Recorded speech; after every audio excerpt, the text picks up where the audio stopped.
Kita dah tak tahu, kita ni dah fikir ke mana mayat saya ni pergi. Abang dah fikir ke situ. Abang cuma pegang papan dengan kain saja.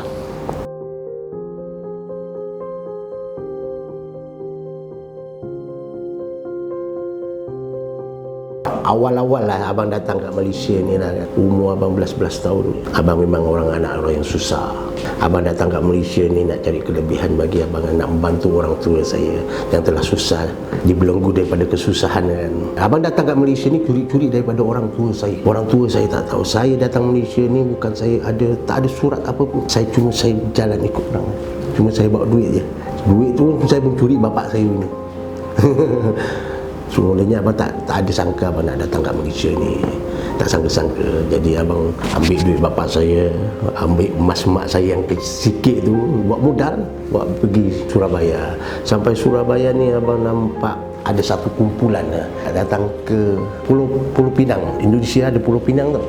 Ini saya ni bercakap lah, ini semua kumpulan ni ke mana? Ni orang nak pergi Malaysia, tapi daripada sini pergi Tanjung Pinang dulu, dia kata. Kalau saya mau ikut macam mana? Saya mau ikut ke sana ke Tanjung Pinang macam mana? Kena bayar 170,000. Saya ada 3 orang. Sama-sama nakal lah, sama-sama degil, sama-sama nakal budak ni 3 orang. Lepas tu, boleh kalau kamu mau ikut ke Tanjung Pinang, kamu bayar dekat Tekong. Ikut Tekong, tapi abang pun sendirian tau. Lepas tu, dah sampai situ abang bayar 170,000. Lepas tu melintas, kita naik bas lah dia. Sampai ke Tanjung Pinang. Sampai ke Tanjung Pinang, saya pun tak tahu ke Tanjung Pinang ni mana. Macam mana kita nak melintas ke Malaysia lagi. Jadi abang pun ikut Tekong lagi. Orang yang bawa bot tu. Lepas tu saya tanya, kalau nak pergi ikut dia orang, mau bayar berapa? 70,000 satu kepala. Abang 3 orang. Saya tanya dengan member saya, awak nak tak kita pergi Malaysia? Saya paksa kawan saya tu yang 2 orang tu, saya paksa kita macam mana pun kita pergi Malaysia, macam mana pun. Kita sampai Malaysia, kalau kena tangkap kita tak hukum gantung. Kat Malaysia saya dengar ada hukum gantung, betul tak? Kat Indonesia tak ada hukum gantung. Kalau kena tangkap kita tak hukum gantung, cuma dia hantar balik ke Indonesia saja. Nah, kita try. Kalau tak lepas, kita balik lagi.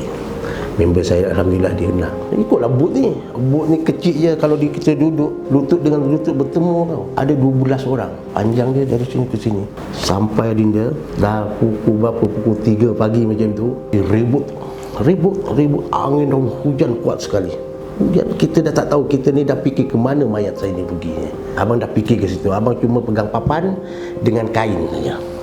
Kain ni kalau kita ni kan boleh kembung sikit kan. Nak naik tu dengan papan dia abang pegang. Tu silang dah sampai kat situ, dah tengah tu orang menangis semua dah. Menangis semua, tak ada orang yang tak menangis. Cuma abang yang azan ni seorang kat situ. Lepas abang azan tu senyap, angin ni semua senyap. Alhamdulillah masa tu kita dah senyap. Bot tu hidupkan balik enjin dia tu, terus jalan balik dalam pukul 5 pagi macam tu. Sampai ke tebing bukan ke tebing ke tepi-tepi macam ni. Kita tengah laut. Lumpur ni sampai lutut, kita kecil lagi masa tu, kita merangkak jalan tau. Sampai ke tepi pula ada operasi besar-besaran. Semua kastam pudi semua. Tapi saya 3 orang, yang orang lalu kat sana tu semua kena.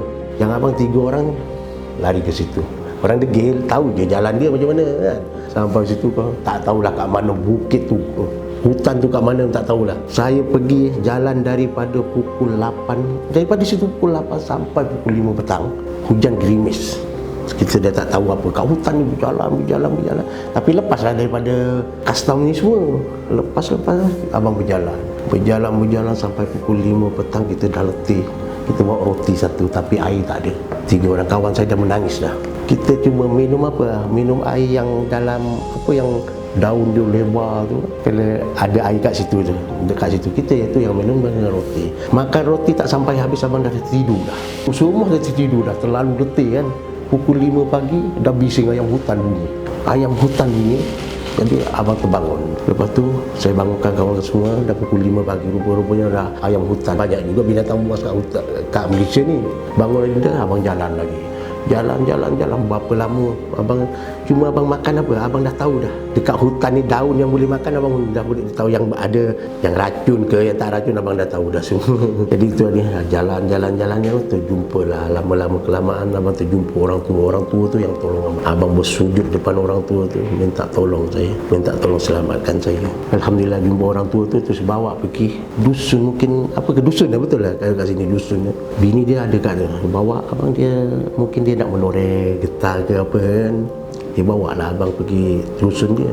Ikut sampai kat situ, orang tua tu dah marah abang dah, ini mesti orang yang nakal, yang degil, kamu ni semua degil. Itulah yang tolong saya Dinda. Sekali bawa pergi rumah, dia kata buka semua baju-baju ni semua, campak dekat perigi tu kat belakang, kamu rehat dulu kat sini, tukar baju kamu yang ni. Kasut-kasut semua dah kotor Dinda, semua dah kotor semua. Dia cuci. Makcik tu yang cuci tu pakaian kita orang. Makcik tu lepas masak semua kita makan. Tak tahu dia bagi makan ikan sepat tu yang hitam tu, nasi dengan pucuk paku. Ya Allah, sedapnya nikmatnya makan masa tu. Macam kita makan kat restoran, dah terlalu lapar kan. Lepas tu cakap dengan pakcik tu, pakcik lepas dah petang macam ni kita dah ni, pakcik kalau boleh tolong hantar saya dekat stesen bas, saya nak pergi Kuala Lumpur. Pakcik tu tak bagi, jangan, kamu duduk sini dulu sampai 3 hari, duduk sini dulu, bagi hilang penat. Dia kata tak apa, kamu nanti saya hantar. Ini mungkin kawasan Johor lah, tapi besar lah hutan tu dan dia.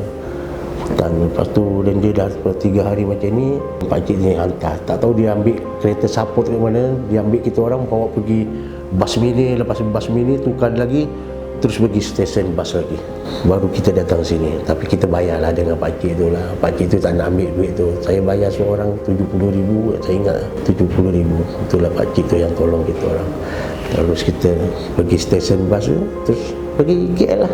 Semua kat sini dah ada, macam saya ni ada keluarga sendiri kat sini. Pakcik-pakcik saya pun orang lama sini, dan warga negara sini. Yang saya punya kawan pun sama juga, cuma kita lah. Lepas tu dihantar, masing-masing dah ambil. Orang tua saya tak tahu abang datang kat Malaysia tu Adinda. Saya ingat saya ni ada dekat jauh. Sampai kat sini, dan pakcik saya, mungkin yang pakcik saya bagi tahu kat sana, orang tua saya datang kat sini nak ambil saya, nak ambil saya, tak nak saya ni bekerja kat sini, nak ambil saya. Lari pula, saya degil, saya paling degil punya orang. Dia nak bawa saya, orang tua saya datang daripada sana nak bawa saya balik ke sana. Saya kecil lagi Adinda, baru 11 tahun. Sekolah pun tak habis lagi, lepas darjah pun tak habis abang. Sebab abang nekat lah kita datang sini. Lepas tu abang tak nak balik, terpaksa abang bekerja kat sini. Dan macam-macam abang lalui dulu. Abang pun pernah lapar kat sini. Dulu abang kerja dekat Seksyen 14. Kalau tidur kat mana, tarik kotak tepi jalan. Kan dekat pasar-pasar tu, kalau orang dah nak start kerja semua, bangun pindah. Abang kerja sembeli ayam masa tu, gaji abang RM270 sebulan. Abang pernah lapar Dinda, makan Maggi tu pernah abang makan 3 kali. Nak kenyang taruh apa? Taruh perut ayam. Itu dah perjalanan abang dulu. Itulah abang yang lalu ini, kesempitan abang dulu, kesempitan macam tu. Lepas tu terjumpa pula agresif dulu, masuk gini macam ni, sebab abang tak ada duit. Jadi ada orang offer benda-benda macam itulah, abang masuk golongan benda-benda yang macam ni. Kalau kita nak hidup kan. Kalau kita macam mana kita nak hidup, kita tak ada duit. Lepas tu ikutlah Cina ni abang. Itulah mula abang ni jadi ego, jadi agresif sikit dah. Kalau kita tak ada belakang orang, kita tak ada kekuatan belakang, kita ikutlah. Itu dah perjalanan abang dulu. Ikut gangster macam ni, suruh buat ni abang buat, suruh buat ni abang buat. Macam-macam yang abang lalui dulu. Bagi saya PPIM ni persatuan yang saya sangat disanjungi. Bagi saya PPIM ni saya paling disanjung lah, yang paling betul lah matlamat dia bagi saya lah. Ni ikut perjuangan Rasulullah SAW. Itu yang saya betul-betul saya suka dengan perjuangan PPIM ni. Kalau bolehlah anak-anak muda sekarang lah, selagi ada surga, selagi ada hidup orang tua kita yang perempuan kat rumah tu, perbaikilah kita hidup. Itulah kalau masih hidup orang tua perempuan tu, itulah surga kita, masih ada dalam kat rumah lagi. Itulah kalau boleh, janganlah anak-anak muda sekarang ni terjerumus benda-benda yang tak elok lah, seperti dadah. Jangan cari dilema daripada segi-segi yang tak elok. Kita kena fikir mana yang baik, mana yang buruk kan. Kita kena fikir macam mana pun kita kena dengar nasihat orang tua, itu nombor satu. Kebanyakan saya tengok sekarang budak-budak sekarang ni banyak yang nak cari glamour daripada pujian daripada kawan. Saya mohon pada anak-anak muda, janganlah buat seperti itu. Bantulah orang tua tu, itu je lah yang penting. Dengar nasihat orang tua tu, itu yang paling baik sekali.